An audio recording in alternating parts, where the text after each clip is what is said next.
Chapter 15. Mr. Jones's Confession. Mr. Jones stared at the floor for a long time before he looked up. When his eyes finally met Mr. Maxwell's, they carried the weight of a man who had spent decades outrunning his own memories. His jaw tightened as if the words he was about to speak had been trapped there for years. Earlier, at the bus station, Mr. Maxwell had told three fathers that stories usually begin the same way. Someone listens. Someone remembers. Then, one day, someone decides the story isn't over. Standing on that porch, he realized Mr. Jones had finally reached that day. The old man drew a slow breath. His voice came out raspy and worn, scraping through the silence like stone against steel. I've spent years learning the language of silence. He paused, swallowing hard. But it only took a few minutes to realize that's not the language I want to take to my grave. The porch fell silent. Even the gentle hum of the ceiling fan seemed louder now. Mr. Jones lifted his eyes. I think it was 1925. A faint smile appeared, though it carried more sadness than joy. When your father walked into my store. Mr. Maxwell's breath caught. In all the years he had known Mr. Jones, he had never once heard him mention his father. Mr. Jones sat back in his chair, his gaze drifting beyond the porch as though he could still see that afternoon unfolding before him. The store was quiet. So quiet. The creak of a single floorboard sounded loud enough to start a conversation. His voice faltered, not because the memory had faded, but because he was torn between cherishing and mourning the memory. That afternoon, the store smelled of cinnamon, fresh coffee, and old pine. Mr. Jones's eyes drifted toward a memory only he could see. The pickle barrel by the front door had just been topped off, and the light above the register still flickered the way it always did. A faint smile touched his face before fading. I was behind the counter restocking boxes of matches when the front door opened. His expression hardened. 4 white men walked in. They weren't there to shop. His gaze lowered. They spread out through the store without saying a word. One stopped beside the cracker barrels. Another lingered near the flour sacks. The other 2 followed your father down the aisle, their heavy boots echoing across the wooden floor. They never took their eyes off him. Mr. Jones swallowed. I knew exactly who they were. He paused. And I knew they hadn't come looking for groceries. His expression softened as the memory shifted. Your father never gave them a second glance. He smiled faintly. He simply walked to the counter and set his groceries down. Cornmeal. Flour. Coffee. Nothing more and nothing less. He was calm and steady, like any other customer stopping by after work. Mr. Jones looked down at his hands. I rang everything up the way I always did. He glanced toward Mr. Maxwell. I asked him, anything else? A faint smile returned. He looked at me and said, yeah, throw in some grape suckers. Mr. Jones chuckled softly through the sadness. Only grape. Never any other flavor. His smile faded into quiet reflection. That was your daddy. Steady, thoughtful. The kind of man who understood that the smallest gestures often became the biggest memories. He lowered his eyes. I never imagined that ordinary afternoon would become one of the memories I'd carry for the rest of my life. But it was. Then your daddy said something that changed the whole room. He paused. Yes, like always. The words settled over the store like a stone dropped into still water. The ripples reached every corner. Mr. Jones froze with his hand still inside the candy jar. A cough broke the silence. It wasn't the kind that came from sickness. It was a warning. Your father looked up, meeting my eyes without saying another word. Mr. Jones swallowed. I hesitated, then handed him a fistful of grape suckers. Andre's eyes drifted toward the far end of the store. By then, the whole place felt different. You could feel the tension building. He looked away. Then I noticed the four men gathered together. His expression hardened. Before Sam ever said a word, he spat tobacco onto the floor. Not because he had to, but because he wanted your father to see it. Mr. Jones lowered his head. And Sam looked at Andre like he wasn't a man. Silence lingered before he continued. The whispers, the sideways glances, and the way they watched him. He slowly shook his head. They had already decided how that night would end. His voice nearly disappeared. And for the first time, I was afraid for your father's life. A sneer spread across Sam's face. It ain't right, I tell you. Just ain't right for a colored man to talk to a white man like that. He took a slow step forward, the smell of tobacco following him. You act like you own this place. His eyes drifted toward the sack of candy on the counter. Those grape suckers weren't made for folks like you. Mr. Maxwell's dad didn't flinch. He turned slowly until he was face to face with Sam. There wasn't a trace of fear in his eyes, only quiet resolve.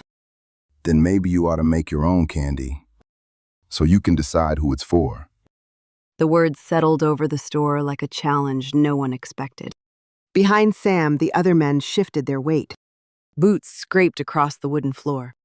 Jaws tightened. The room seemed to shrink around them. Listening to the story, André felt his chest tighten. He could almost see the scene unfolding in front of him. The hard stares, the cruel smiles, the hatred waiting for an excuse to strike. His father's courage filled him with pride, but the cost of that courage filled him with grief. Mr. Jones leaned forward, gripping the arms of his chair until his knuckles turned white. His voice trembled. I knew I had to stop what was coming. He swallowed hard.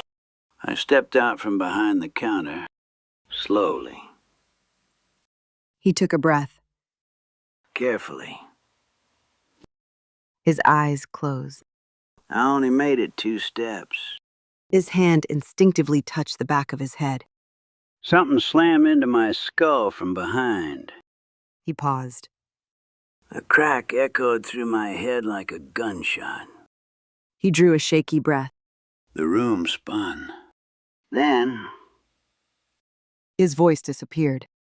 everything went black.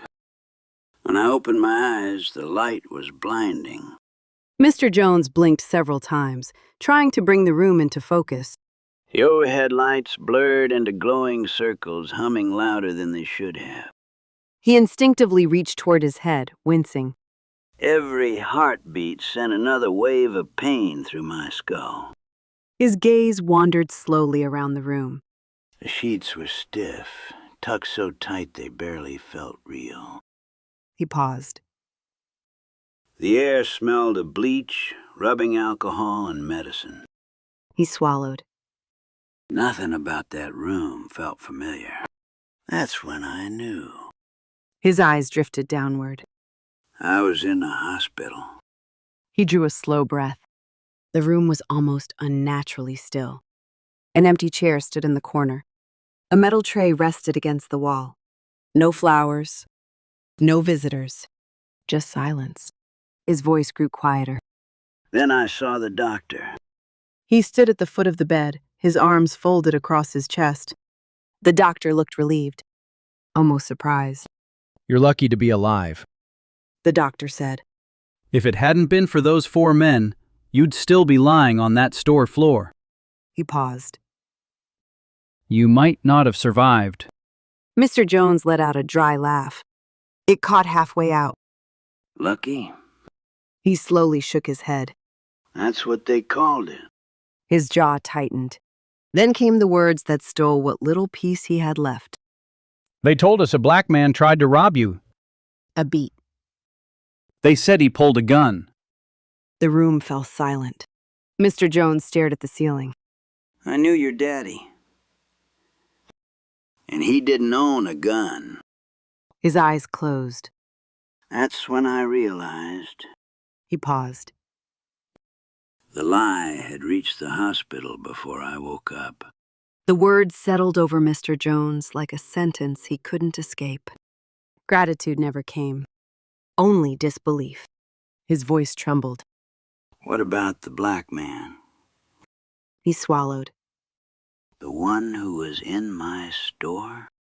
The doctor lowered his eyes before answering. He didn't survive. The words landed with crushing finality. The 4 men said he pulled a gun. They claimed they managed to take it from him, and he was shot during the struggle. The doctor's voice softened. I'm sorry. Mr. Jones closed his eyes.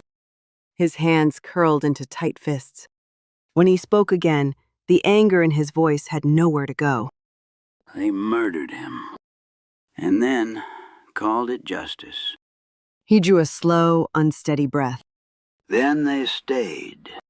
His eyes lifted toward Mr. Maxwell. All night. He took a breath. Outside my hospital room. He shook his head. The doctor even thanked them for saving my life. His jaw tightened. But they hadn't come to save me. They came to make sure I stayed silent. The porch grew still. Mr. Jones stared into the distance. Before they left, He swallowed hard. they smiled and said, If you ever tell anyone what really happened, His breathing slowed. we'll come back for your wife, your children, and then you. Mr. Jones lowered his head. so I buried the truth. Not for days, not for months, but for a lifetime. When his eyes met Mr. Maxwell's, they were filled with tears. Looking at you now, He struggled to finish the thought.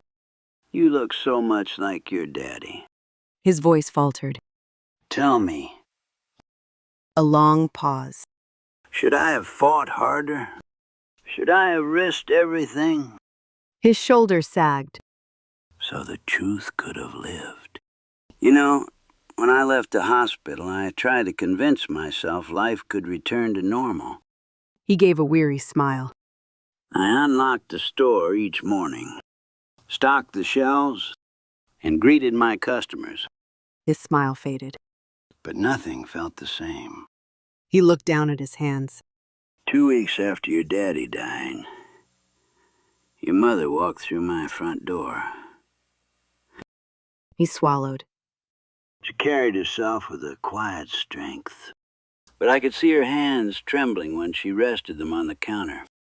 His voice nearly disappeared. I just wanted to tell you. I'm sorry for what happened, Mr. Jones. The memory stole his breath. He closed his eyes. That was the moment I fell apart. His fingers tightened around the arm of the chair. He said, If anyone owes an apology, it's me. The tears came before he could stop them.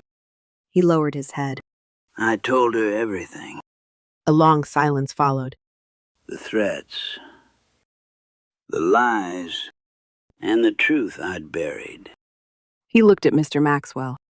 I told her your father was a good man. His voice steadied. A man who loved his family. He paused. And that was enough for hateful men to see him as a threat. His eyes glistened. She never raised her voice. She simply listened. And when I finished, His voice caught. she forgave me, just like you did. Silence lingered. And from that day forward, every time she came into my store, I made sure she left with everything she needed. A faint smile appeared. And whenever you came with her, He looked at Mr. Maxwell. I'd make sure there was a grape sucker in your hand. He paused. Not because you loved them, but because every one of them carried the apology I never knew how to say. He leaned back, exhausted. The past can never be changed, but it must never be forgotten. He lowered his eyes. It took me far too long to understand that. Mr. Jones fell silent. For a long moment, no one spoke. The only sound inside the bus station was the distant hiss of a bus pulling away.